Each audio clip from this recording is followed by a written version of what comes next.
Arteta! What a strike! What a screamer! Zola! And a fantastic goal! Arsenal back in it! And here's Limpar, lines it up, finds the net. Arsenal in front. Here comes the corner from Willian, in-swinger. Cleared by Mustafi. And here we go, Martinelli's away. There's a slip. It's just what we needed. He's in. He's got Pepe for company. Give it to him. He scores. He doesn't need the help. It's all the way to the end. And there at the shed end, it's Martinelli with the equalizer. 1-1. He had Pepe for company. He could have slid it across. But look at the confidence of the golden god, Messi, Ronaldo, hybrid Gabriel Martinelli. I said earlier, captain, leader, legend. We needed a slip in honor of John Terry. And we got that slip. And we got that goal. Holy shit, you didn't see it coming, and I gotta tell you, if a challenge has been laid down, let's watch it again. Hang on. It's headed out by Mustafi. Martinelli's quick onto it. He's fast. His first touch isn't great. Conte slips. He's gone, and there goes Martinelli. He's got company. It's Emerson. He can't get there, and the finish is so confident. I mean, Kepa's never saving anything. Look at Conte go down. Conte goes down like a tree struck by lightning, and Martinelli side puts it into the corner. The 18-year-old, faster than Emerson, faster than Kovacic, better than Kepa. It's a goal for Arsenal. It's 1-1 at Stamford Bridge. Unbelievable scenes. And as I was going to say, the gauntlet has been thrown down to Mustafi. Can you lose it for us again? Can you find the resolve? Can you find the strength to lose it for us again? Let's find out. Here we go. 63 minutes. It's a goal from Gabriel Martinelli. His 10th of the season. His 10th of the season. This is the Arsenal Vision post-match podcast. My name is Elliot Smith. You can block me on Twitter, Yankee Gunner. That was my goal call for Martinelli's equalizer, doing the live commentary on Hot Mic. I obviously went a bit mental. We put some highlights from that live commentary out on Twitter, actually. So if you want to go to the podcast Twitter account, Arsenal V Pod, you'll be able to find the link to that on SoundCloud, or you can just look up our SoundCloud Arsenal Vision podcast. But yeah, what an interesting game. There were obviously super low lows, super high highs. One of those games that makes you remember why you love football, because it can take you to some really crazy places emotionally, as can Shkodran Mustafi, as can Gabriel Martinelli, as can Captain Fantastic Hector Bellerin. A captain's return with a late equalizer down to 10 men at Stamford Bridge, and then saying after the match, I love scoring against that lot. Hector, we just love you to death. So we're going to have a nice conversation about this game and all the emotional baggage that goes along with it with Paul. You can find him on Twitter at Paz No My Pants. Hello, Paz. Woohoo! Clive's on Twitter at ClivePAFC. Hello, Clive. Hello. Quick reminder that if you would be so kind as to sign up for Patreon, we'll have a rewatch of this game with Clive. We'll have the transfer pod. We'll have the analytics pod all coming this week for patrons. So if you want to do that, we would love it if you did. And of course, you can still do the Athletic with our promo code Arsenal Vision Podcast. Or pardon me, what is it? Arsenal Vision. That's it. If you want to, but if you don't, no big deal. Let's get on with it. Paul, you could make an argument that the best period in this game for Chelsea was 11v11. Because after it went to 10 men, sure, we were under the cosh at times. Sure, there were close moments. Sure, we conceded what looked like a late winner to Chelsea. But by and large, I actually thought down to 10 men, we put forward a pretty heroic effort. But at 11v11, you got to say the game started pretty poorly. A lot of periods of broken play, a lot of corner kicks for Chelsea. Maybe not a lot of consistent build-up and possession, but we were pushed back into a low block quite a bit. And the pattern of play reminded me a little bit of what happened after they changed to the back four and the midfield three in the home game. So as far as the way we started, would you say that arguably until Mustafi intelligently gets us down to 10 men so we could come back, we were having the worst period of the game? Yeah, funny old business, the old playing with 10 men, because it forces you to be compact and keep things simple and for everybody to know what everybody else is doing. But I think you're right. I think Chelsea had their best period of the game early on, particularly from CHO over on Saka's wing. He was really giving them conniptions for about 10 or 15 minutes. Then Martinelli started filling in with him and covering that area. I think we remember a couple of headers Martinelli pulled off in that corner that went out for a touch or a throw in, just giving us some extra cover and depth there.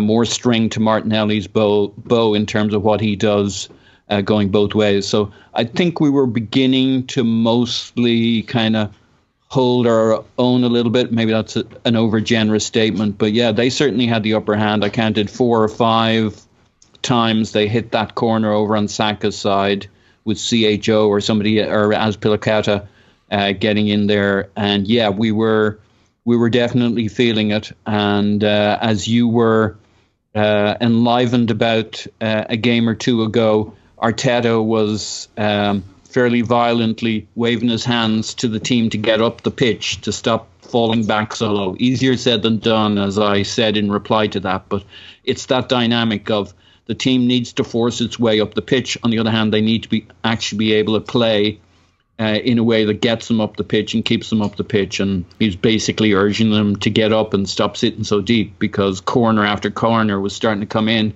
They had a lot of big guys, and we were feeling the pressure. And we did get a couple of promising counter attacks up the other end and begin to play a little football. But this was a game of 2 games, and everything changes utterly. A terrible beauty is born at about 24, 25 minutes. Yeah, and it's funny, right? Because so many of the things from the early pattern of play wound up not being the case as the game went on. I thought Saka was kind of poor, and I thought Martinelli was, if I have to say it, I hate to say it, was bad. Like, he was bad early. I think that the best opportunity in the game came early on a counterattack, a really promising counterattack that Martinelli just didn't execute properly. And then he had a couple nearly counterattacks where he couldn't get the ball under control. And ironically for his goal, which we will definitely spend some time on later, he miscontrols it in the touch that winds up leading to Conte mimicking the captain, John Terry. But so, it is...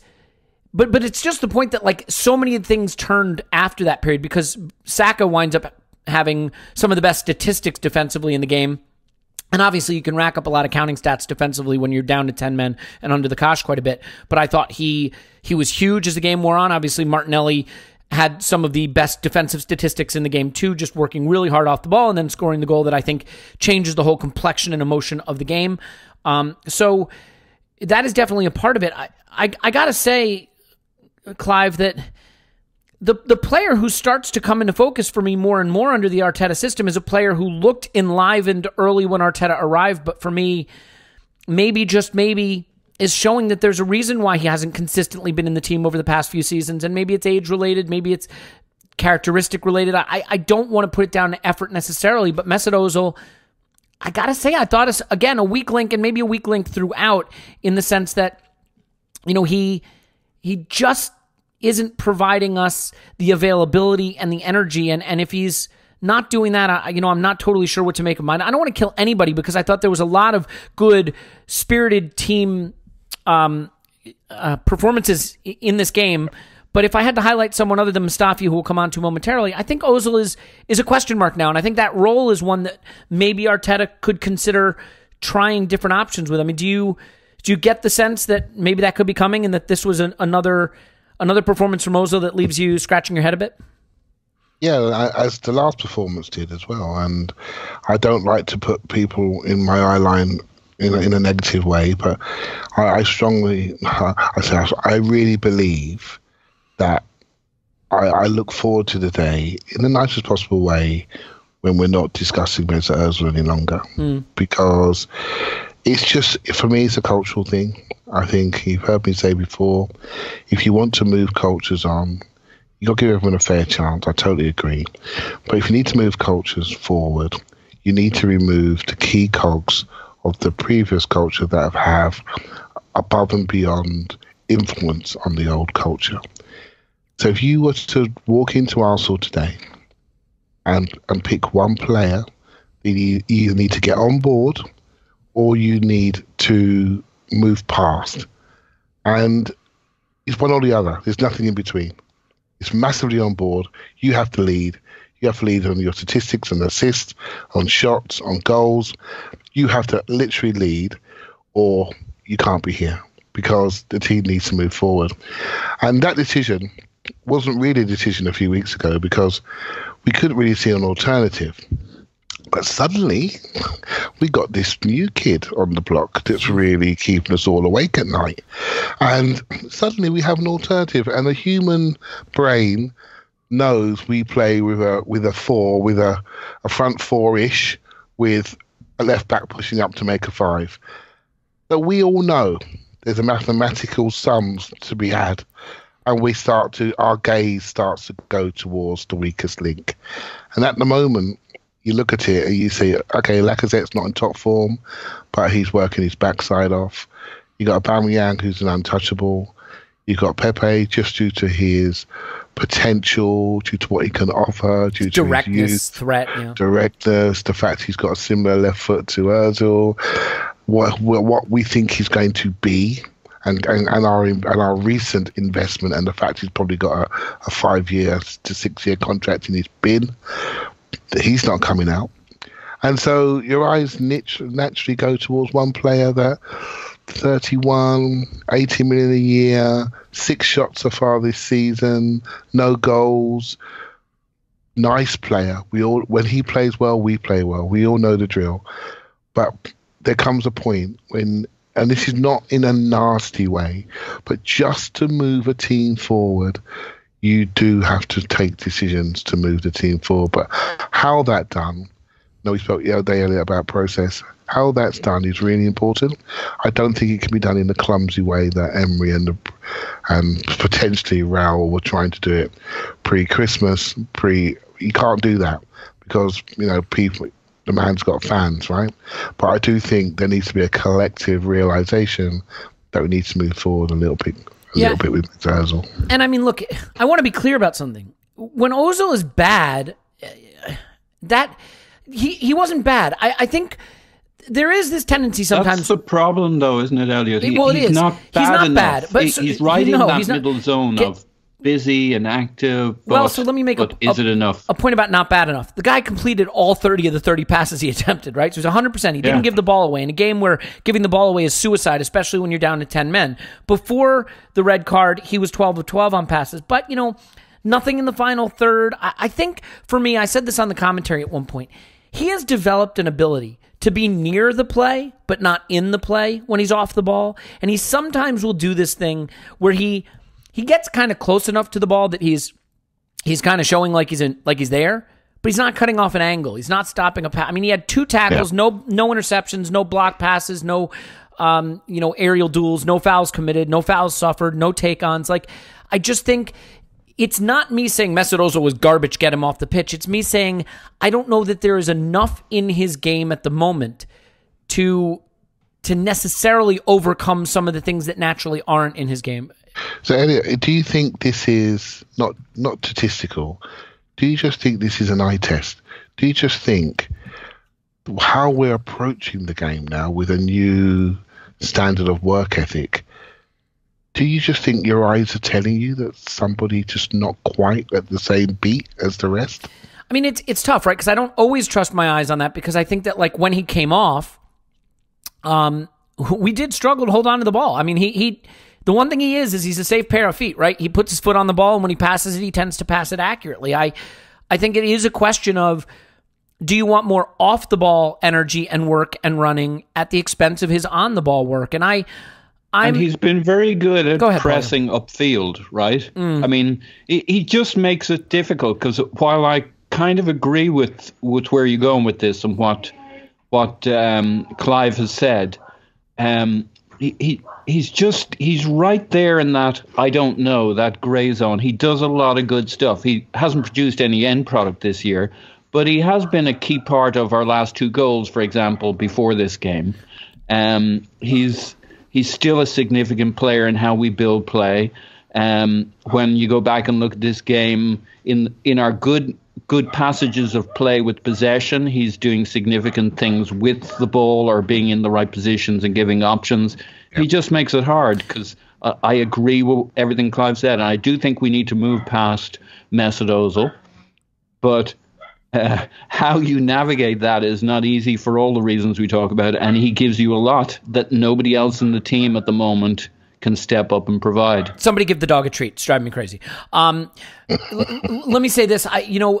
This is why I think it is tough as fans sometimes, and why stats can be important, and why it is important to check your biases and check your analysis a lot, because the conversation around Ozil versus Lacazette is in some ways very different, and yet in some ways they are sort of the inverse of one another. That Mesut Ozil is still doing some Mesut Ozil things, but is he giving us the work off the ball? Is he giving us the energy? Is he giving us enough other things? Whereas Lacazette can't find a shot to save his life, can't find a goal to save his life, doesn't have the end product you need from a number 9. But I thought this was a heroic performance from Lacazette. And the only reason I can say that is I can't point to any statistic other than the guy was just everywhere running his brains out, trying to drop in, be an option, trying to receive the ball, show for the ball, hold people up, win fouls. And I don't know sometimes with these analysis whether we are reading body language, whether we're reading effort and energy, or whether it is a reality. Yeah, go ahead. We're being fans, right? So players leap out at the screen at you, and we're going to get on to the 18-year-old later, right? We're going to do a lot of fun stuff now, yeah. But if you were to look, I'm sure you've got numbers in your head, and I'm not saying he's like, we're not talking a 50 pass guy here, are we? Do you know what I mean? So it's like, but why is it that I didn't sleep last night? Why is it? Because somebody has applied himself in the moment, under pressure, delivered away at Chelsea when it counted, when we were at 10 men. There's so many things that allow you to arrive at an opinion. There's so many things. And it isn't just the numbers. It's the moment, it's the feeling, how they transmit. And it's not about roll your sleeves up. It's about doing something at the right time when it really counts. Not in training, but when it really counts on the pitch. And when we see that, or someone intending to do that, we come away and say, he played well. But what we're really saying is, we felt he played well and he applied himself to his maximum. And on occasion, whether we want to admit it or not, I can't say Mesut Ozil played badly because nobody really did, but did he play well? And you know what? And to be fair, Clive, I mean, in a game where you're going to be defending in a low block for long stretches, there are players who are better at that than others. And so I don't think it is controversial to say, hey, Mesut Ozil is not necessarily going to be great for dropping into a low block and defending for 90 minutes. And one of the players we'll be talking about who had to do that is Granit Xhaka, who, on the flip side of it, a player who's come in for a lot of criticism and was absolutely heroic on the night and deserves all the praise he gets for it. So let's talk incidents, though. And obviously we will all get a shot at this. But Paul, look, it's not fun beating up players. It's not fun. But if you can't laugh, what can you do? Shkodran Mustafi, you want to draw a line between players. Granit Xhaka is a player who's limited, and his limitations, I think, hold us back, and ultimately I think we should move on from him. Shkodran Mustafi is just a complete train wreck. He's a rolling dumpster fire, and I don't know how else to handle it other than talking like this because it helps me stay sane. Now, let's not pretend that the first thing he did wrong in this game was give it back to Chelsea to round Leno and get Luis sent off and win the penalty. He had played no less than 4 awful, nervy passes right to Chelsea players from deep in our half before this happened. So do you think that it is a case? I hate to go full mentality, but Mustafi's a professional footballer. He can pass it to a guy in a red shirt. He couldn't do that to start this game. Do you think he was just too nervous, too worried about making the critical mistake, and ultimately it became a self-fulfilling prophecy? Yeah, I thought the same way. I really thought he was having a bit of a mirror playing out from the back, and just kind of when we were starting to get going, those passes that go astray, when you're getting as little possession as we were and as little position up the field as we were, it was kind of dropping us in it. So it was kind of a big deal. Those passes were going astray.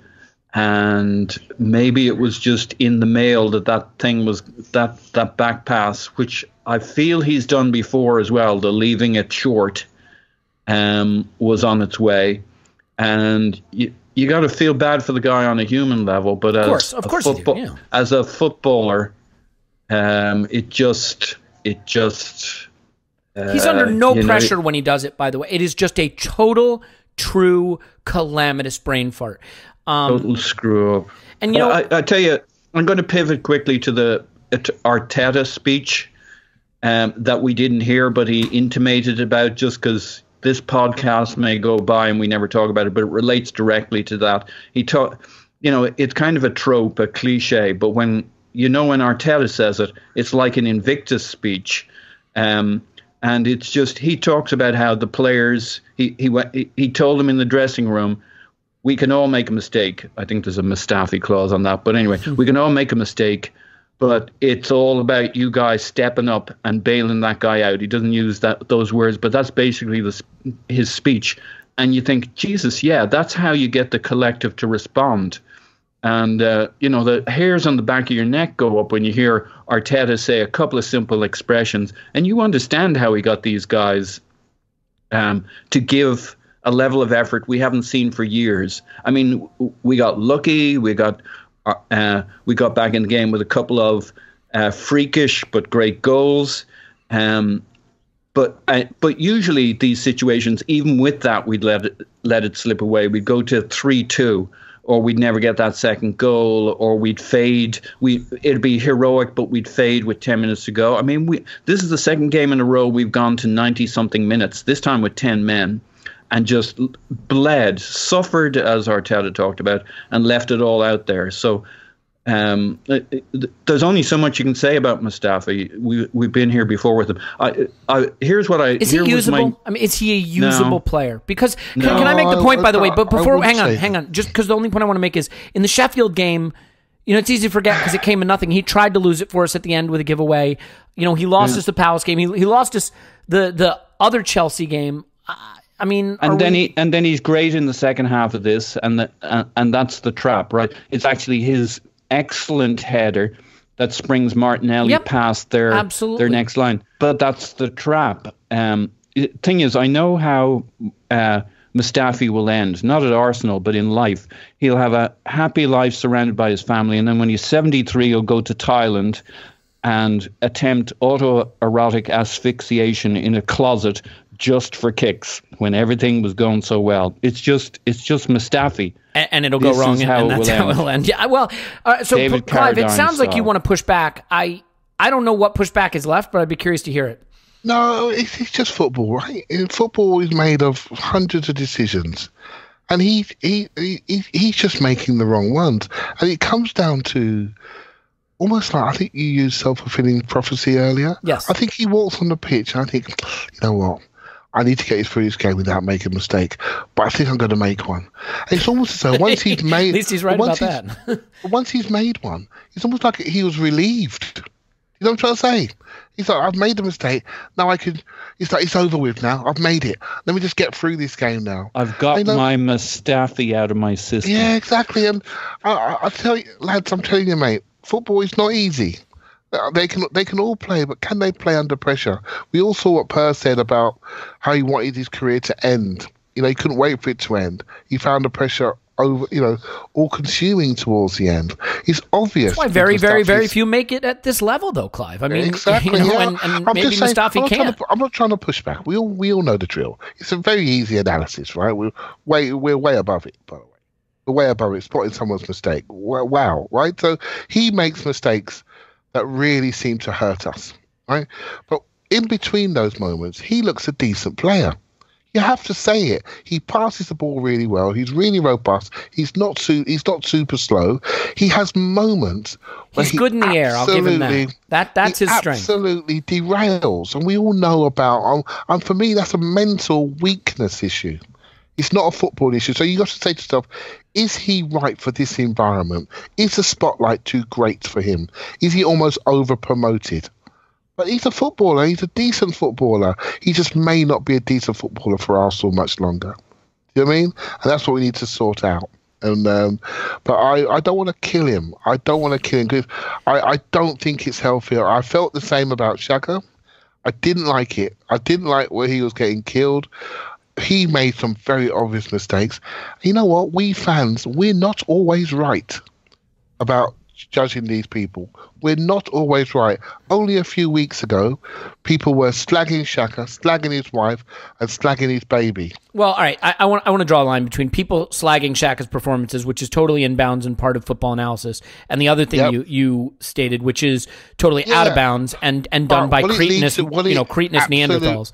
Absolutely. I know that line too, by the way, Elliot, right? But what it leads to is a feeling of being overwhelmed in the moment. And that leads to more mistakes and that self-fulfilling prophecy that you're talking about. But then let me push back on that even, because here's the reality, right?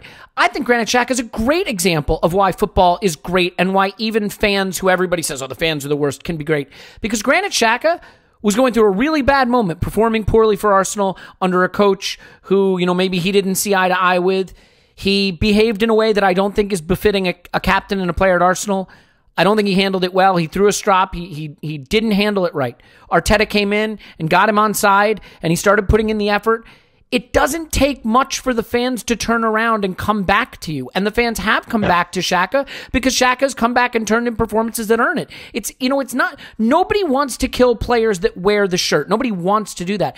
And the reality with Mustafi is I think a lot of people have come all the way around to sympathizing with what he's going through, but it is well beyond the point. Sure, but it is well beyond the point where we can tolerate those kind of performances. Like, I would be at the point now where any solution at center back other than Mustafi would be acceptable in my mind, because the risk of a game-losing error every game is just too great, regardless of what the other 88 minutes look like. Mate, I remember most of the issues, and maybe without a couple of them, we'd be playing Champions League football this season. Likely, we're not talking about things which are quite small, and I'm not trying to dismiss them. I'm almost maybe trying to say that maybe what happened to Xhaka is like a lesson to all of us not to write people off too soon. Because I did not see the solution to fix the Xhaka problem. I didn't see it. A new coach comes in, he has solutioned that problem. The same person and characteristics were there in that individual. He's obviously somebody that's very coachable. He's obviously got leadership qualities, because that's why the players picked him. He's obviously got something about him that makes him quite popular. I'm not saying Mustafi is the same as that. I'm not saying that at all. I'm just saying I learned a lesson maybe and about not writing people off too soon, although I'm not now vouching that Mustafi gets a 5-year contract. That makes sense. And by the way, I'll give you a great example. Carl Jenkinson. Carl Jenkinson was he became a joke, frankly, at Arsenal. I think the fans were pretty good to him. He was, when he was an academy kid, an Arsenal fan, not an academy kid, but an Arsenal fan, and I think we liked that about him, and I thought fans were reasonably decent to him, but the truth is he was kind of a figure of ridicule in some ways, and the reality is that Carl Jenkinson wasn't good enough to play football at Arsenal. That's not a crime. There's nothing wrong with that. But if you ignore that because you are constantly looking for, silver linings in players, I think that that doesn't do you any favors either. Can't have, because part of the reason why we're like 30 plus points behind Liverpool is we have a few of these Mustafis in the dressing room that have been here too long, haven't quite delivered, get paid too much, not just now, maybe historically, and we haven't quite got our recruitment contract renewal. We maybe overpaid mediocrity, etc., etc., etc. We know that stuff. Yeah, we gave second contracts to like Mohamed El Neni, and it's just exactly, because you can always find a reason to keep a player around. You can always do that. Yeah, exactly. So we know there's some housekeeping to do, and but I think it's quite interesting this game, his recovery. While we know the mistake was coming, and it came, and I think it's interesting to see what's going to happen to him in the next few weeks, and how if Arteta can fix him, shall we say, make him feel less stressed, so he takes that ball on the right foot, not with the wrong foot, and then underhits it. Do you know what I mean? Because he feels under pressure. It's just basics of decision making and it's between his ears. I agree with that, because I will say this. The one thing that he does seem to have ironed out of his game a little bit is the just diving in early and taking himself completely out of the play. There's a little more discipline there. Let's move on, because there's so much good to get to, but we have to stick with this incident, unfortunately. And Paul, I want to get your thought on double jeopardy and the penalty here. So apparently the rule is, if it is an attempt to play the ball, then it's a yellow card and a penalty. If there is no attempt to play the ball, it's a red card and a penalty. First of all, I have complete sympathy with David Luiz. You could make the argument that he should just let the player score so he doesn't get sent off. But if I'm David Luiz there, I think, yeah, maybe I give away a penalty and I'll get shown a yellow card, but I'll be kept on, because they don't tend to send people off and give penalties anymore.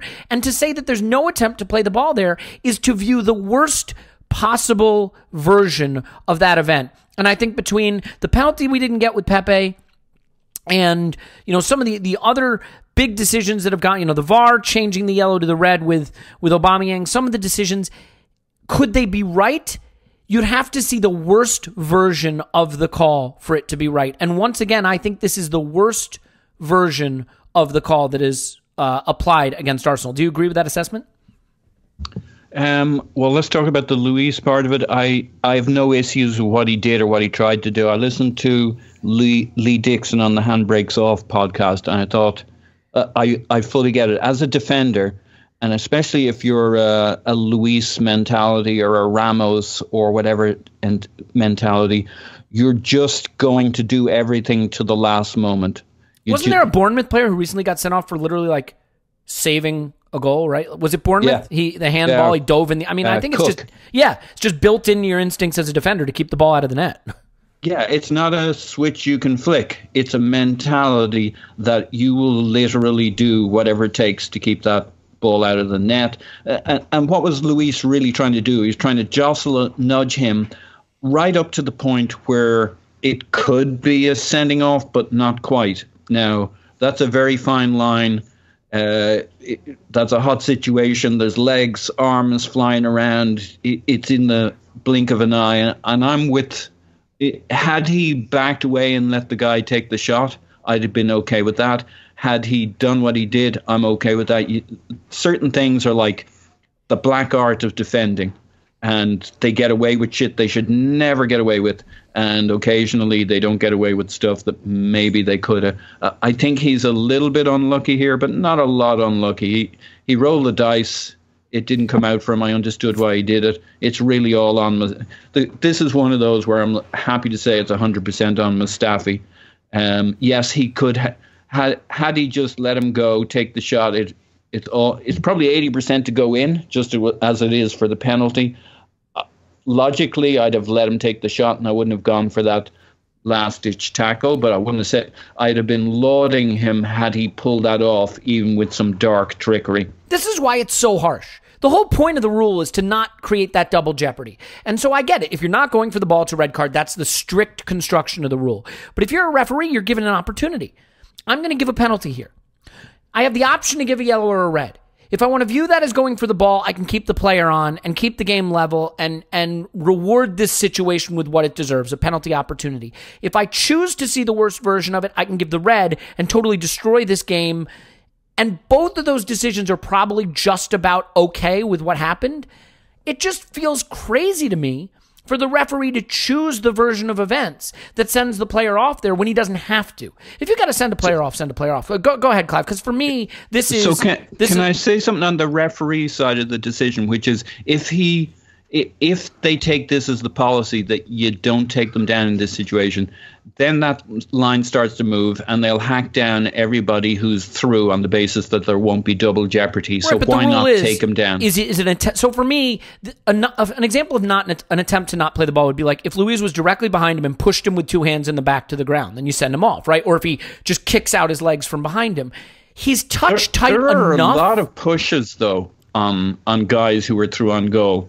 Those would all then qualify. I think go ahead, Clive. For me, just give you another view. I think once he goes past the goalkeeper, he's now really in a high goal scoring opportunity, and he veers to the right. He's not really in control of his body, right? But David Luiz can't quite get around goal side, so he makes a semi-attempt for the ball and a semi-foul. But for me, what was really key was Mustafi was back on the line, and so the goal scoring opportunity had reduced slightly from the moment he'd gone round Leno to the moment when he's just about to take the shot. Mustafi's on the line, so Luiz felt more comfortable in making the foul, thinking, I won't get sent off for this, I'll take the penalty and the card. And see, when he gets to red, he points straight to Mustafi on the line. Do you see what I mean? There's somebody there. He's not necessarily a goal. Do you see what I mean? This isn't a really young tackle when someone, if you know what I mean by that, he's running straight in on goal, maybe no one in the goal. He's one of those. And I felt it was really, really harsh. We didn't get any benefit there. We got all of the punishment. It's the harshest version of applying the rule possible. Yeah, and I felt, I don't, mistake happened and we didn't quite get goal side. But I think to give a penalty and the red card, you're literally, killing the game. Although it didn't kill the game, it ignited the game. But you're killing the game, and I felt that was exactly why that rule was put in place. I mean, I was in Paris when something happened similar with Jens Lehmann. Don't bring it up. I'm still not over it, right? And you're a few minutes in and you're thinking your life just ended, right? And because that was the rules of the game, So we have to be better about this, and I think we were very unfortunate to get that double punishment. Yeah, well, I will say this. I mean, I have no idea what would have happened if Luiz stayed on.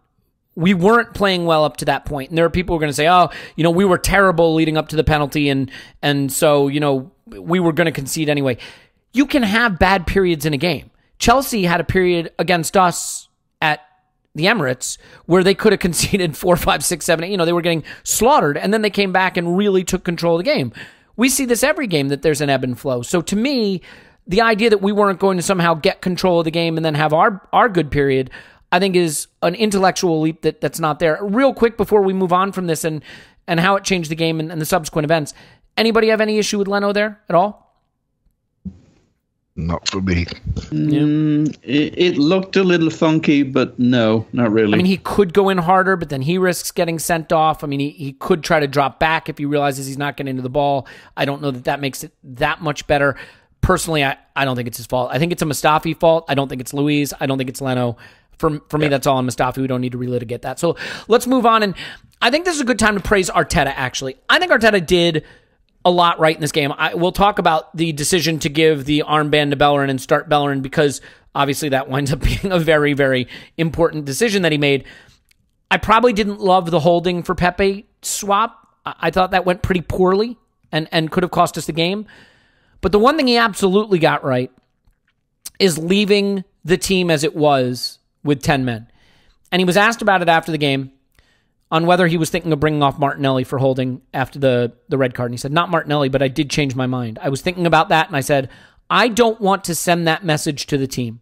We decided to keep it as we were and give them a chance. I wanted to see how they could respond to that. I didn't want to make the response for them because I wanted them to be accountable for what they do, and I didn't want to make a decision so they wouldn't decide for themselves. It's a great response from them. I think this is really interesting because comparing and contrasting against the previous manager is obviously built into that, but just the decision to let them go out there and prove that they could respond changes this game. And so, Paul, I mean, just in terms of the credit Arteta deserves for having that resolve away to Stamford Bridge when you could be thinking damage limitation already, you could be thinking, I don't want to get embarrassed, things haven't been going great for us, but instead you let your players respond. How much character does that show, and how impressed are you by it? I think it's huge. I think you compare and contrast to the narrative for the previous Chelsea game where the thing was he left his changes too late, and you think, hang on, that's what he's getting credit for here. The thing is, you can only develop this experience. He can come in as a genius coach with the it factor and knowing what he wants to do and clever plans and adjustments. But in-game stuff, this was a huge game for Arteta. Coming out of it, he'll walk out of this feel much more. I don't know how confident he was in his decisive indecision, but he'll come out of this beginning to really start to trust his gut. There was quite the debate among the commentators if it was going to be Martinelli or Pepe, and then my mind goes, well, what are the options here? I don't want either of those coming off for obvious reasons. Those are the guys who Chelsea will be afraid of getting the ball and tearing at them upfield. Those are our out balls. Do you need both of them? Probably. Is it Lacazette? Well, his work rate, he's not the guy likely to score, but man, he's tearing it up down the middle. But I could see it maybe being him, maybe being Ozil, but he's the guy who'll stitch the play together on the counter for you. And I'm like, well, maybe it's a left field choice, no pun intended. Maybe you let go of somebody like Saka and you put Xhaka back there while you bring on Holding. So you go through the options. There's no good option here. And while he's thinking about that, while he's going back maybe between Martinelli or Pepe or Ozil, the team starts playing okay. And you start to see them basically demonstrate that they can step up to this and that they have threat with the players on the pitch. And he trusts his gut, having talked to the coaches, that we'll wait a little longer and then you're closer to halftime, and he waits longer again. And then after halftime, I assumed he'd make his change at halftime. He doesn't even do it then. So, hindsight and narrative is a wonderful thing. Had things gone belly up, he would be once again critiqued for his indecision. But that's the loneliness of the job. He got it right. I think more than it showing that he's the right stuff before he came into it. I think what gives me the greatest encouragement is that he trusted his gut, and he'll come out of this thinking, yeah, I can make these decisions in game. There's a lot of luck involved. It can go either way. He got it right on the night. He could have been unlucky on another night, but this will strengthen his hand in the dressing room. And the response he got as well at halftime, I think that's the other part of that. Because, again, he could have made a change at halftime, perfectly reasonable, made some adjustments. And he, as he said, he was sending a message to the team. But I think the team sent him a message first. They were responding. He had the open-mindedness, but the courage to see that and say, hang on a second, let it ride. Yeah, and come on. We don't have to always say everything the new coach does is great, because not everything the new coach does is going to be great. But there are big moments, big turning points, big things you have to get right, and I thought he got this right. And just as proof that it's not always easy to be a new coach at a big club, Barcelona are losing at halftime to Ibiza, and not at drug taking or dancing, but at football. So there you go. Proof that it's not always easy taking over these big clubs. Clive, how impressed are you with Arteta's resolve there? You have any thoughts on the decision to leave it as it was? No, all I would say is when you go down to 10 men, always have, from a coach's point of view, always have the ability to spring. And so you're not going to get out. But if you do get out, it's going to be done by pace. It's not going to be done by passing. It's going to be done by speed. So you've got to keep your speed on. So it's difficult for him. What does he do with the front three? What he can do is try to get them to work harder, but also keep the ability to hit speed and have an outlet and give people rest. So you need to give people rest. So for me, by adding a defender on, what you're saying is we're playing here in a low block. Right? That's what we want you to do. And we're just going to watch them go around the horseshoe until they just, death by 1,000 cuts type football. But we're having the option to spring is really important from a hope perspective. And I thought it was good that he waited. I think we're learning about his substitutions. And it's going to be interesting as he develops a substitution pattern, how we analyse that going forward. But right now, I don't know what that is. And I'm not bothered. I'm just glad that in the first Chelsea game, he got a bit of a roasting for being outcoached by Lampard. In this game, I'm not saying that he outcoached Lampard, but I think he outmanaged him. I think his management was better. His management of the game was better. I don't think Chelsea game manages very well at all. So I think that's an interesting development in a short period of time already. Yeah, and okay, so we're going to get to the real fun stuff shortly, but I think we have to give big credit to a player who allowed Arteta to make that brave decision, and that's Granit Xhaka. We've touched on it already, but Paul, I mean, the interesting thing about dropping Xhaka into the back line here is, in a way, it's a perfect scenario because the game is going to stay in front of him, right? You're not going to be pushed up. You're not going to be playing center back on the halfway line, right? You're not going to be doing anything exotic. You know you're going to be under the cosh. You know you're going to be pushed back. So the game is in front of you. You don't have to worry about tracking, tricky runners in behind for the most part. And the other thing is, when you get the ball, you need to distribute accurately. You can't give away possession cheaply because then it's coming right back at you, and you try to have that control. And we know Mustafi was not passing particularly well in the game, and he needed someone who could get the ball at his feet and distribute cleanly, and that's exactly what Granit Xhaka could do. I thought this was this was a character performance. I mean, I realize that it still takes skill. It's not just character. But he was 81% passing, 43 of his 53 passes, a lot of those from deep, under pressure, moved the ball forward, kept us in possession, obviously did a lot of work defensively, trying to recover the ball, aerial duels that he had to handle, which is not necessarily a strong suit. I don't know that had there been anyone else on the pitch. I mean, obviously, if it had been Guendouzi and Torreira, for example, he would have had to change it. He couldn't have stuck with it. Xhaka's ability to drop in, I think, was the reason we were able to stick with it and ultimately get something from this match. Is that a fair statement? Yeah, and I think it is character more than skill or performance, but he had that too. He was commanding in the back line. I mean, it did bring the best out of him. This is a guy you do go to the mattress with. For all his flaws in terms of character, it was always clear what his strength was, which was the esprit de corps. I mean, he's part of this group, and they look to him, and they always have looked to him automatically. So the beauty of being down to 10 man is everything is about being compact, trusting each other, working with each other. And when you look at the back line, Bellerin just back and on a gimpy leg, so gimpy he decided he'd have to score with his left. You have Mustafi reeling from psychological PTSD. You got Saka coming into his own, but still an 18-year-old, impressing greatly as the game went on, looking better and better.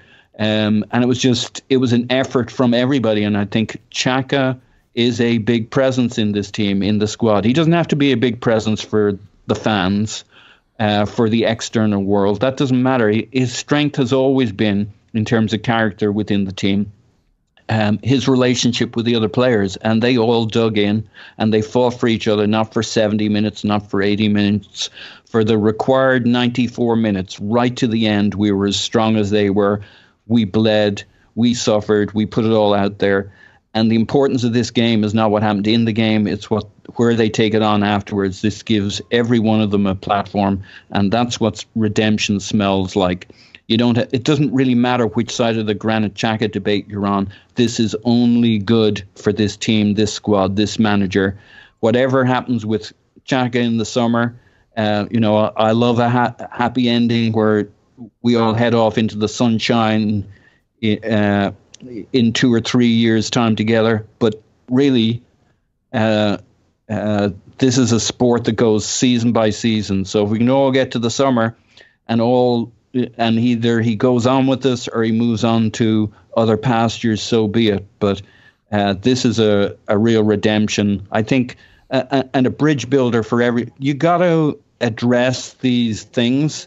There are different ways of addressing it, and I think this is a bridge rebuilt between him, the club, and the fans. It doesn't, we don't have to carry him around on our shoulders from here on in. There was an understanding, I think, built. People reminded themselves who this guy really is in terms of character.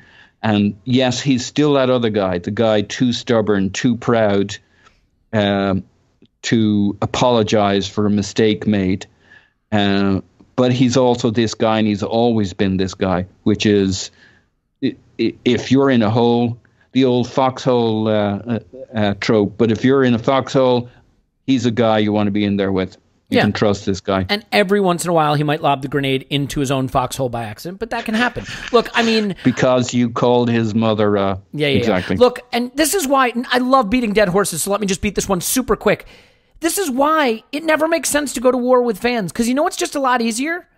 Say the performative right thing, then go out and have one good game, and they will love you again and put them on your put you on their shoulders again. Like, fans are sappy, emotional idiots who want to love everybody who pulls on the shirt. It won't happen for every player, but it's what we want deep down. And so, you know what? Go out and have one good game. Go out and play center back with 10 men at Stamford Bridge and be a hero again. It's just so much easier to win the fans back than going to war with them. Yeah, while that's true, both sides of his character are why you get the good out of him. He's exceptionally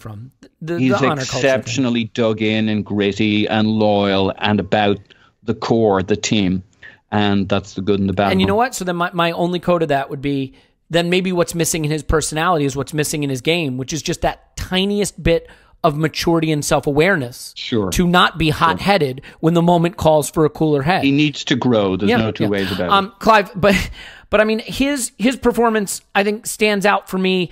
I think we should spare a moment for Bukayo Saka, who is a teenage forward playing fullback and proving that could be every bit as much of his future as forward could be. I don't know that the game started brilliantly for him, but his ability to defend that wing and just handle the threat time and time and time again, I thought was excellent.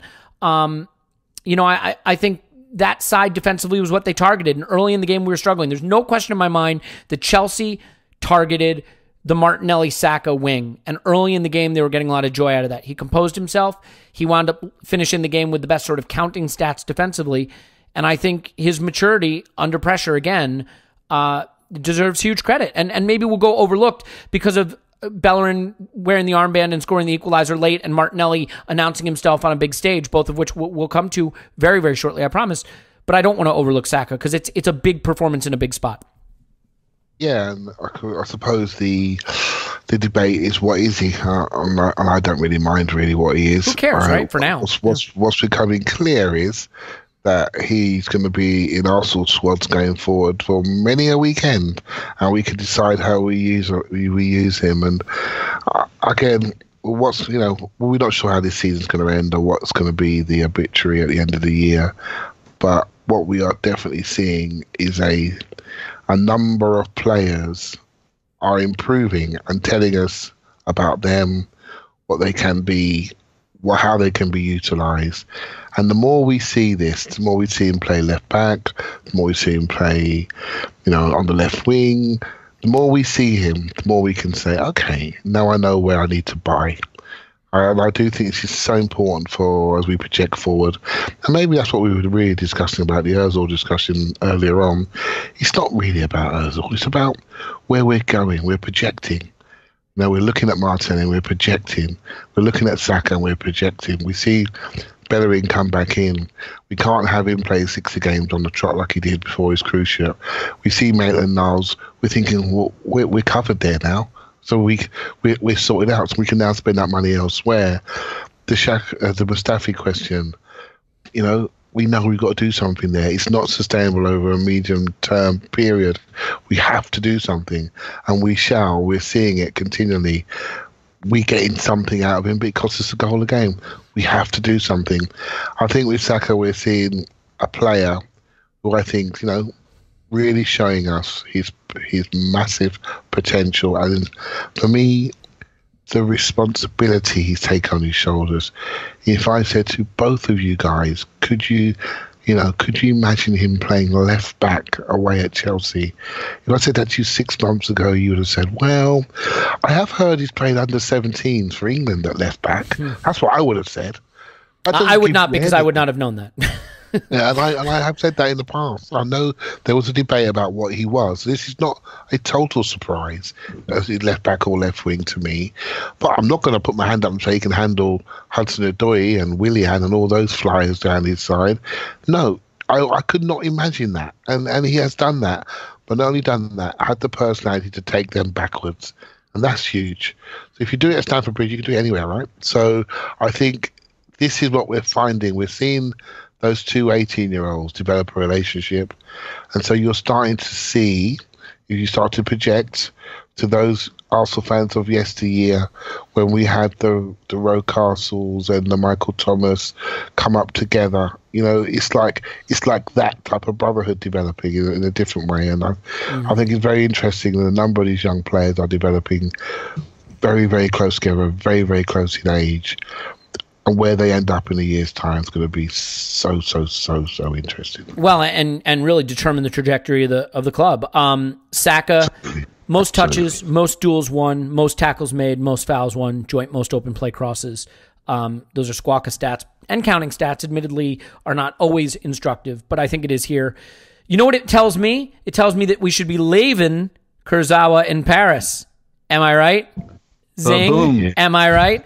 Okay, Love it, let's get to love the it. golden god himself, Gabriel Martinelli. And it is the moment of the game.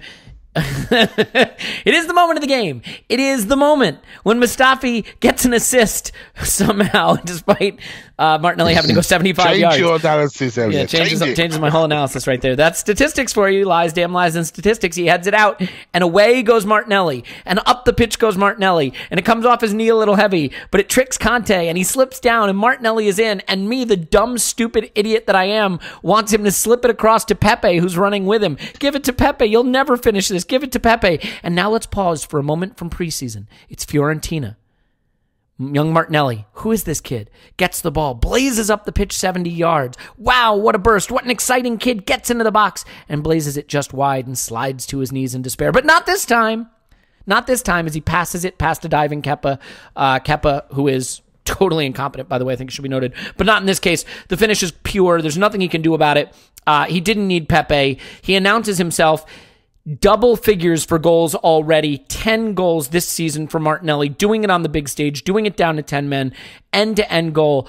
Paul, you really can't script moments like this because people would say it's too unrealistic.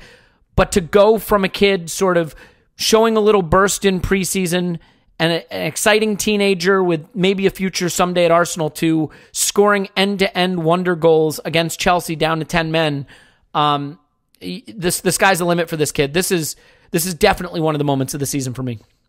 It was superb, and I think on this one he fully earned his look. He ran at Kante like a train, like he does, and Kante thought he was going to slip it early to Pepe, and he's looking to his left, and then he thinks, holy shit, he's coming at me down the other side, and like many other players did, he slipped as he's trying to scramble around. Do you think, just quickly... He shits his pants is basically what happens with Kante. Do you think that Kante, who we know is a loyal guy, an emotional guy, a guy who cares about the fans and the club and the shirt he wears, do you think that maybe it is just a loyalty to John Terry and he's trying to pay homage there? Indubitably.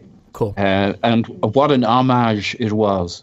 I loved every minute of it. Go on. Yeah, it was great. But I do genuinely think he kind of earned that bit of luck. That's what he does. He runs at you.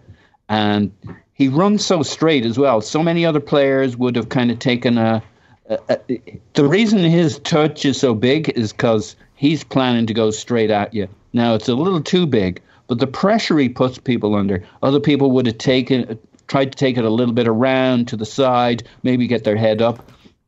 He earns this because this is what he does. I thought Arteta was spot on with him in that he said all game long he was running straight at Azpilicueta, and the whole Azpilicueta celebration after his goal was I don't know why. There's always some Chelsea player who just revolts me in terms of how they carry themselves. Alonso, Azpilicueta, whoever it is. It was sweet that it was Martinelli that turned this over and went straight at them, and he had been going at Azpilicueta every chance he got during the game. So I thought it was beautiful. So cool under pressure. As you pointed out, this is not a one-off. That's why it's not a fluke. He'll do this again, and he'll run at defenses again.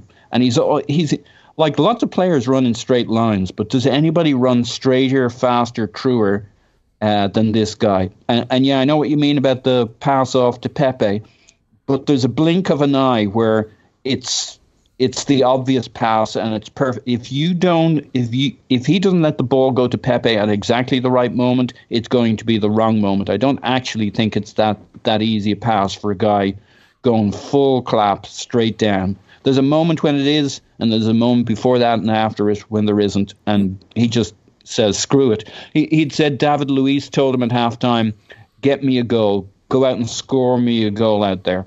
So you can imagine what was on his mind. He just tore up the middle. Yeah, and I mean, look, it's a fan's perspective when you see Pepe making the run and you just want the goal any way you can get it, and you're like, slide it to him, he's wide open. But of course no player is going to do that. Certainly not a golden god, Messi, Ronaldo hybrid with a much higher ceiling than either of them. And Tim Stillman, who unfortunately is not available this week and would have loved to have had him on this pod, but we'll have him back soon.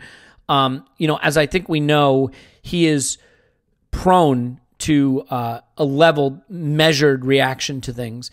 And he says, if Gabriel Martinelli doesn't single-handedly lift Arsenal back to where they should be, the money Real Madrid, Barcelona give us for him will. And then he says, asterisk, until Raul spunks it all at Kia Jarabchian's boot sale. But, I mean, it certainly feels like this kid can change the trajectory of the club, either with his performance or with the fee he secures, and I hope it's the former and not the latter. Clive, how big a moment is this for you? And is this... I think of Michael Owen announcing himself, I think with a goal. Granted, it was in international football where he ran the length of the pitch, I believe, to score, if I'm remembering that correctly. This is certainly not as big a moment, but it felt like an announcement. A player who we already thought the world of, just taking it to another level. Does it feel that big to you? Yeah, that was France 98, England versus Argentina. I was just going to say that, yeah. Where he ran past Mauricio Pochettino, funnily enough. Now I like him a little bit more. And he announced himself on the world stage, and we thought, well, what is this all about? And I remember seeing Gareth Bale run past into Milan all of a sudden and score a hat-trick at the San Siro. And it's like, okay, this guy was playing left back a little while ago, and every time he played for Spurs, they lost. They were looking to sell him to Birmingham, I believe, right? So, and suddenly he just finds himself and announces himself. And I've always felt Arsenal needed one of these. Needed somebody to come out of the sky and lift us. And I'm thinking, I'm genuinely asking myself the question, what have we got here? Right? So, and I'm not sure, Elliot. I'll be truthful. I see something which is the attributes of a modern player that fits how a modern fan watches a football match. But if I said to you, has he got a wicked left foot? Has he got a killer right foot? Has he got a killer pass? Is he a killer in the air? Does he, okay, we all know he works really, really hard. I just think he does what's required at that moment, and he makes the correct choices far too often for somebody at 18, and then you underpin the physical attributes that he has and that are still developing, and you then start to ask yourself, well, I'm asking myself, what have we got here? What is he going to do? How is he going to develop? And I think that is something that I almost don't want to answer, but I just want to watch it. I want to watch it to see where it ends up, and to see if what we're all feeling today is real, or is it? Are we being overly hyperbolic? So I think we have a modern attacking footballer that we can deploy in many different positions and profiles, etc. And I just can't wait to see how he meshes with the new Arsenal that's coming in the next year or so. I don't know what he's going to look like. I don't know his role. But, wow, that is so exciting to see that unfold. And it's been... Just to see that unfold has just been one of the moments of the season. He has to, start every Premier League game he's fit for now, right? Because the Premier League it's not a total wash. We need to get into Europa League places, but, it's mostly a wash, and he can score goals, and we're a team that's a little goal shy as it is, and his development is now... You'd have to put it up there if you said, what are the two most important things this season for Arsenal? I'd say win the Europa League and develop Martinelli. He's got to play every game, doesn't he? Well, win the Europa League, that's an interesting one now, because that's where my head is at. And if you are really talking about a potential four that we're talking about or thinking about in our minds, and they're all fit and raring to go and improving, and we're looking at what's happening with with Manchester United, with Rashford's injury, for example. I know that Ajax have come back down to that competition, but for a club like Arsenal, probably one of the biggest clubs in that tournament with the biggest revenue and wage bill, you got to think that we should be heading to the semi-final stroke final. And if we do, I think we have a better offensive chance this year than we did last year, where we were very Aubameyang and Lacazette centric, and what Chelsea did was say, all right, we're going to give you the wide areas, but we're not going to give you the box. Suddenly now we have a front section of the team which can do damage in wide areas and centrally, and I think that makes us a dangerous animal. So if we can develop keep developing our offensive strategy, find the roles for this kid where he's going to actually flourish with the others. We've got a real opportunity, mate, because we got 2 very good goal scorers minimum, and 2 or 3 others that are flickering, ready to explode. So it does make things very exciting. Yeah, and I think, look, we want to be excited, right? To your word exciting, I think, is important. And I questioned earlier on a podcast this season, a couple weeks ago, how do you do mid-table? How do you get excited for games week in, week out? And I think part of that is when you have young players who look like supernova talents and you're excited to see how they develop. And for me, Martinelli certainly qualifies for that. Paul, let's skip their equalizer. Their goal that gave them the lead and jump ahead to the late equalizer from Hector Bellerin. Bellerin started the game weirdly. At first I was like, is he running in treacle? Like, what's going on? He looked a little slow. He didn't look on the pace. And then he just grew and grew and grew into the game. And I thought he got better and better and better and looked quicker and looked more assured. And ultimately, I thought it was a brilliant game. I think Willian was on his side and did nothing. Now, that might be by design. I do think they were sort of targeting the Saka Martinelli side, but I thought Bellerin shut everything down on that side. Willian had no joy against him. He got up and down the pitch well. He had a couple good moves in attack. And I have to admit, I couldn't help but think of Bakary Sagna scoring that header against Spurs in the derby to bring us back and start the fight back for a game we eventually won, and just willing himself to get us back into the game. Bellerin putting it on his weaker foot. The defender drops off a little bit. Fuck it, I'll do it myself, and curling it past Kepa as Rudiger had a bird's eye view of it. It's a huge moment, and for people who have sort of doubted or questioned Bellerin, Maitland-Niles is already better than him. Bellerin doesn't have a future. He's never going to come back. People who didn't have the patience with the kind of injury he's trying to recover from, just take one look at Rob Holding and the sort of shell of Rob Holding that he is at the moment, trying to come back from a similar injury. How big a step forward is this for Bellerin as a figure at the club and as a player trying to make a comeback from a difficult injury? Look, that takes huge personality and character to pull that out of nowhere. I actually thought he looked relatively perky for what I expected him to look for most of the game. I thought he brought something right from the get-go that maybe we had missed in terms of balance. It was interesting that we didn't try and do anything funky on that side.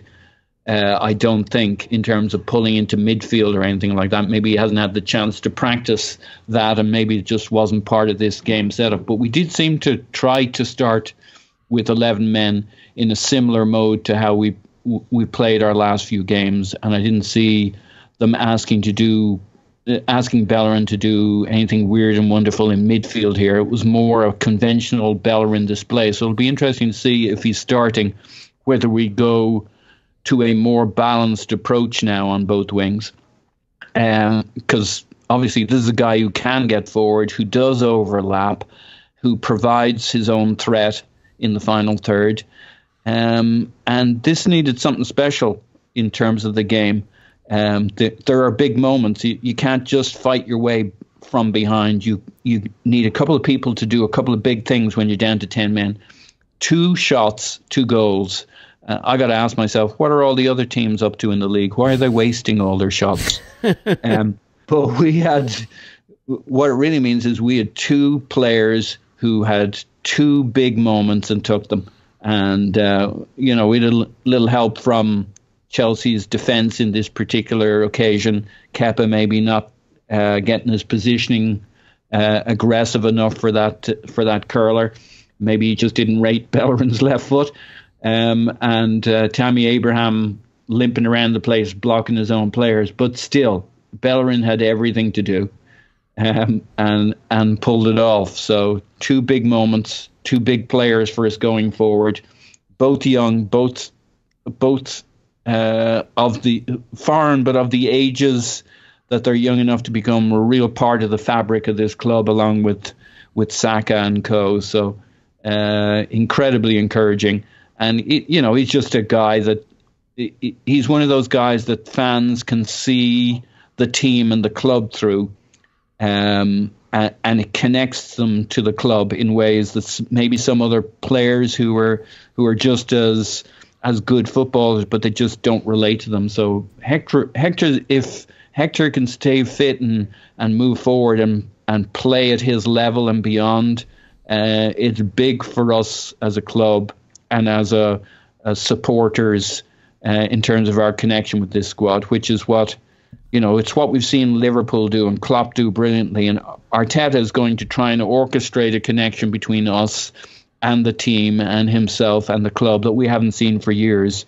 And Hector could be a huge part of that. Yeah, and he is a huge part of it. And I think it just shows, again, a little bit of Arteta's understanding of the club in a way that maybe Emery didn't, giving Bellerin this start and the armband and understanding what the club means to him and what he means to the fans, or at least a section of the fans. And, it's really interesting, too, because I think we had some debate about Maitland-Niles leading up to this game and sort of like, oh, he's good defensively, he's doing great, maybe he's not, his overlapping or not overlapping is by design, or is it him? He's not quite doing enough in attack, but maybe that's by design. And I do think maybe, just maybe, Arteta's decision to start Bellerin here is a reminder that while I think Maitland-Niles has done really well and deserves credit for what he's done in Bellerin's absence, that there isn't really so much of a debate about who the first choice is, and that there isn't really so much of a debate about the future of the position, at least, in the near term, because this is a big game, it's away, and to reintroduce Bellerin and give him the armband under this circumstance shows huge faith in him. Clive, I think he repaid that faith, and I think it was just a little reminder that let's not crown the future king just yet, because I think Hector Bellerin is here to stay for a long time, and hopefully this is the first step in him getting back to what can be a very, very high level of performance when he's at his best. Yeah, obviously, I think he represents more than just football for Arsenal. I think he's been here for 8 years now, whatever it is, and I think he has got one of that. He's got a connection, and you can see it and feel it. And I do think it's important to have those people in the team that we all sort of can connect to. I think it's very important we don't overplay him. I keep saying it. I'm sure we'll get some statistics, but he was always the player that we never really had cover for. Debussy had a period when he came in. Started every game one season, didn't he, or something crazy like that? Yeah, every Premier League game. Yeah, and he always stayed fit, and until he didn't. And then you think that's a bad injury. He lost a year of his career. It's very important you protect people's careers by how you underpin them with a talent which is, good enough. Not Carl Jenkinson, not that player, not Mustafi, who's played right back, not Callum Chambers, who's also had to fill in at right back on occasion. With somebody that can really do the job, it doesn't change our style, so we can protect people's careers. Don't overplay them because we lose them for too long. There's too many crucials to Arsenal. Some of that's unfortunate. Some of that, for me, I think is misuse and mismanagement. So great to see him back. Didn't expect that. None of us did. First game, choppy, up and down, lots of adrenaline. Fantastic, because I was a bit worried about him. But he looked stronger. He didn't look as light. He looked fitter. And he'd obviously got the personality to find himself in the last third and finish like that, which is just great. Yeah, and I mean, it is more willpower than anything else. And look, Kepa doesn't do great on it, but Kepa is bad, and that is hilarious. And we should all laugh at that, because they paid a fortune for him, and he is 70 million plus. Genuinely terrible. It's fantastic. I mean, he has the worst save percentage in the Premier League. I think he's saving about half the shots he faces. It's just fantastic. They can afford it, Elliot, because Abramovich put in 242 million of his own money last year. So. Yeah, but hey, if they're going to spend it, I'd rather they spend it on trash. I mean, it still makes me happy. Look, it's not all roses and flowers and perfume for me in this game. I don't think the holding for Pepe move worked. I think it gave up what was becoming a little bit of momentum for us in terms of pushing them back a little. There were periods where they looked really rattled. And with Pepe's threat off the pitch, I think they were a lot more confident stepping forward and holding. He looked pretty shaky to me, to be fair. He did. I said I didn't want to emphasize their goal, but I think we should at least touch on it. I don't know if Holding does great in the first phase there, and I think we've praised Mustafi, but he sort of just goes to sleep and marks nobody there as well. So, Paul, how do you feel about the Holding sub, his performance, and maybe the allocating a little bit of the responsibility for their goal, their second goal? I think there's a little bit of blame to go around as you distributed it there. I didn't spend a huge amount of time studying it, but I mostly read other people's comments, and there seems to be a consensus of a little bit of blame to go around. But what are you going to do? There's probably another 10 or 15 situations. Like there's the for all the lauding we're doing of Xhaka here, there's the Callum Hudson-Odoi opportunity just at the end, where he's like at the front post, and the goal's at his mercy if he can get it past Leno, and he blasts it to the right. Well, Xhaka's played him onside and hasn't fully centre-backed him in terms of position. I think you could find 100 instances where somebody did something slightly wrong, but these are how these games are. It's just a scramble. It's great blocks, people throwing their bodies in front of things. I don't think you worry about the details with something like this. All that matters is what you take forward. I agree. Holding, if you discuss Holding looking a little out of sorts, well, entirely understandable. Been thrown into the middle of it,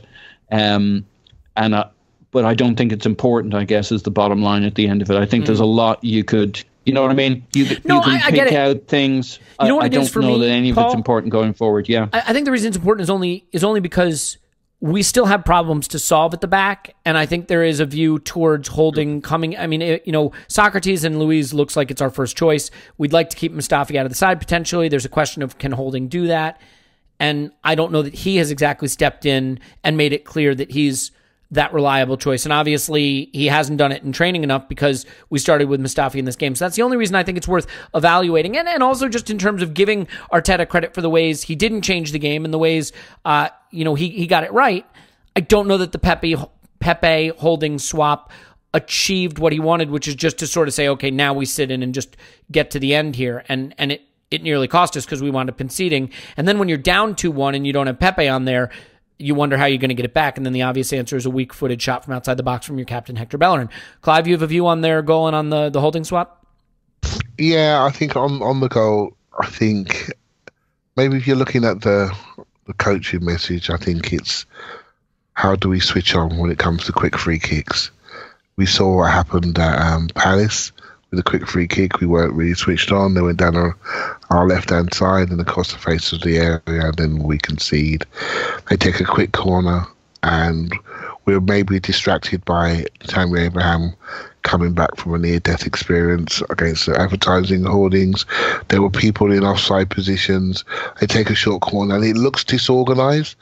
And then people are looking around, wondering who to pick up. And then what you have somebody in the front zone in Lacazette. And Lacazette decides to change how he's going to attack that ball. So rather than move his upper body to it and he will head it away or chest it away, he moves out of the way to try to hook it away and realises it's too high.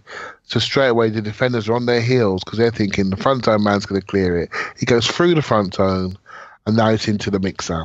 And there was only one man moving in the mixer, and that was Azpilicueta. So I just think it's a moment of freezing, a moment of panic, a moment of late in the game, we got 10 men, can we hold on? Can we hold on? Can someone else deal with it? And then we end up not dealing with it, and it ends up in the back of our net. And it's just the football pressure. And I think one of the things you do when you're playing against 10 men is you do quick restarts, you keep people moving, you get them disorganised, because eventually there'll be a space for somebody not picked up. So Chelsea did that, Palace did that to us the other day. One to watch. When the ball goes out, keep alive, don't go to sleep, because we got to wake up because we're conceding. Yeah, and look, I mean, I'm not trying to kill anybody in particular because it's a tough situation. I just don't know that sub worked out great, and I don't know that Holding looks particularly ready yet. And I think it's worth remembering, unlike Bellerin, he was just getting to be a player ready to be a first-team player at Arsenal when he got that injury. And so he lost so much time at such a critical juncture. It is going to take a while for him. But I think, ultimately, you talk about the importance of getting the point here. Working that hard, being that organized and that disciplined, and getting nothing from that game would have been so painful, having bled and run and worked ourselves to death, just 3 days after having worked so hard against Sheffield. I think getting the point emotionally, I mean, on the table, it means next to nothing. It's a 10-point gap. We don't have another head-to-head game with Chelsea. It's probably not going to happen, of course, but But it just means a lot, I think, in the step forward of trusting Arteta and believing in him and pulling this team together and going forward as, as a collective. I just think that there's so much to be gained from it. And so, Paul, I mean, just for you, how meaningful was this result in the context of continuing to try to build trust in what Arteta is doing, bringing the group together, and sort of earning something from a performance that had the kind of character and discipline that was required? I had a horrible feeling this was going to be one of those Pyrrhic 10 men. It's a great word.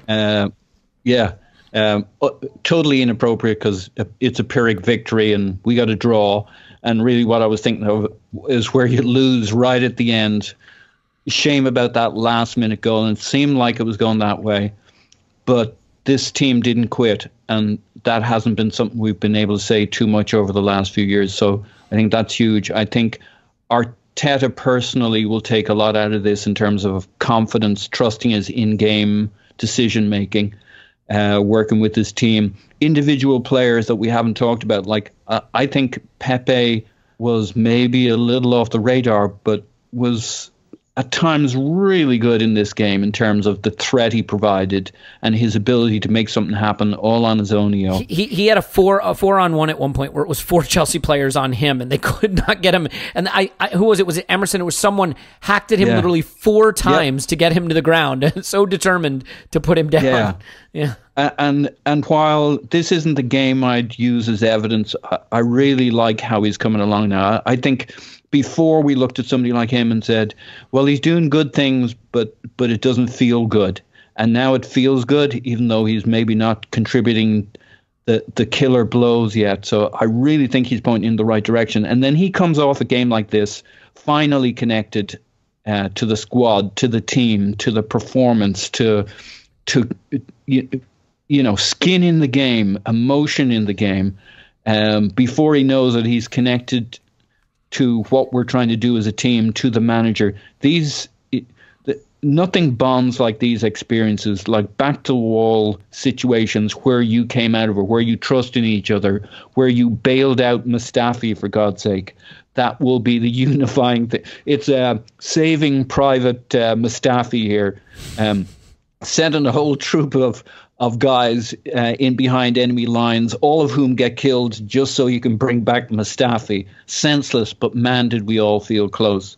So I think all these players, this just, it just moves you on a level in terms of the connection and the supporters. I mean, it's different, right? You can just sense when you look at the supporter response that they think something might be happening here, and that's as good as it gets. You think something may be happening here. You start to be willing to trust your feelings and your emotions, and that's a connection between the manager, the players, the squad, the club. You want the club to back Arteta? Well, they need to believe. Well, they've started believing, I would think. Yeah. It's going to be a hell of a lot easier to back this guy than see what happens with another guy. So I think this is something that builds, and we've seen it with Klopp at Liverpool. Yeah, and now Aubameyang gets another rest against Bournemouth. Luiz gets the day off against Bournemouth, so they don't play again until Sunday the 2nd. It's Monday to Sunday is our next 2, and then 2 weeks off, some warm weather training somewhere for 2 weeks before we're home to Newcastle. And then 4 days later, it's away to Olympiacos for the competition that probably is the one that matters now. So a chance to maybe, get those key fresh legs. Luiz in his 30s, Aubameyang in his 30s, fresh legs, ready for the Europa League run. Martinelli announcing himself with a goal that will burn into our memory and feels like it changes the trajectory of the player and the club in some ways. Hector Bellerin announcing himself as captain again and scoring a crucial goal. We haven't had a lot of moments to lift us. It's been a season. I said this during the live commentary. It's a season. It's just been a living nightmare. And at one point in the commentary, I said, this is when it was still 1-0 and nothing was happening. I said, you know what, screw it. Someone just go punch someone. Let's just go start a fight because the football thing isn't working out for us. But this felt little turning point-ish. And I realize that's all narrative, that something feeling like a turning point is narrative. The XG was like 3.5 to 0.6, whatever. A lot of good moments, a lot of big memories from this, and hopefully just a sign that this team is getting it under this coach. I'll give you a final word before we sign off, Clive. I mean, for me, I left this on an emotional high. This was a reminder, as I said at the beginning of the pod, of why we watch football, why we care about football, because it does these things to you emotionally that really nothing else does. Certainly not without injecting or eating or drinking things. So for you, what's your prevailing takeaway from the game? My takeaway is we've chosen the cross that we're going to bear for the rest of our lives. We're Arsenal fans, and that's it, right? So, and we haven't felt for quite a while that we're going in a positive direction. And I just feel directionally we are going in a positive way. And we can debate by how positive that is. And we just spent nearly an hour and a half talking about a game that we didn't even win, right? So we need, when we start winning games and big games, we're going to have to, I need new batteries for my laptop. Do you know what I mean? So it's just going to go on and on. And so we do recognize that. I think we talk about the process, right? I don't want to sound all Philadelphia 76ers, but Trust the process. It is about, we can see the process from the coaching perspective. We spoke earlier, didn't we? We spoke earlier when I said, I look at this as almost like a four-legged chair, right? You have the team, you have the coach, you have the fans, you have the board, right? Having a leg each, right? We can see the connection between the team and the fans is growing. We understand, I've got a little bit more clarity about what the coach is doing. And now we need the final leg in the chair, the leadership and the board, to come and join and align with what we're doing. We can only judge them on their actions to increase revenue and their actions to improve our ability to recruit and talent identification. If they do their role, and we have all four legs of the chair nicely there at the same length, we get something called stability. Right, and we've got to get some forward movement. And I think as we go through this season, and hopefully the coach keeps developing, hopefully the players keep developing, hopefully we do the right sense of recruitment based on what we're seeing right now on players that need to go out and players need to be given more of a chance to play. But in the end, we're going to look towards our leadership, our executive board and our leadership, and see what they do. And I think that's the exciting thing. We're not sure about that last leg, but we've seen a lot of the other three. We've seen the connection there. That's what's so exciting. Yeah, I agree. Well said. Well, look, I think the best way to leave this is just by saying that you have to take the positives from that game, and I'm happy to do it because it's a season where we deserve to take some positives where they are. And the positive for me is that the greatest player in world football might still be Lionel Messi, but it's pretty clear that his days are numbered as Gabriel Martinelli looks set to take that position. So we'll leave it there. Paul's on Twitter at Pause My Pants. Thanks, Pause. Woohoo! Clive's on Twitter at ClivePAFC. Thanks, Clive. Thank you very much. My name's Elliot Smith. You can block me on Twitter at Yankee Gunner. Give us a 5-star review. Right now, things about Tim for not being here this week, but he'll be back soon. Scott's Analytics Pod. Clive's Transfer Pod. A rewatch, all on tap for this week for patrons. And whether you do that or not, we love you, obviously, for being with us. If it's not for you, if you can't do it, if you don't want to do it, no big deal. Totally understand. If you do it, I said do. If you do want to do it, obviously, hugely appreciative for that as well. Either way, all in it together, as I always say. And a very, very exciting week of football. Now we got a few days to wait till the next game. We play on Monday, the diabolical Monday game. No Aubameyang, no Luiz. So we'll see how Arteta handles yet another hurdle thrown his way. And who knows, maybe even a transfer along the way. And if that happens, we'll pop up with a podcast to discuss it. So stay with us. There'll be more coming from this podcast at a time in the near future. But until then, we will talk to you after Arsenal 10, Bournemouth 0.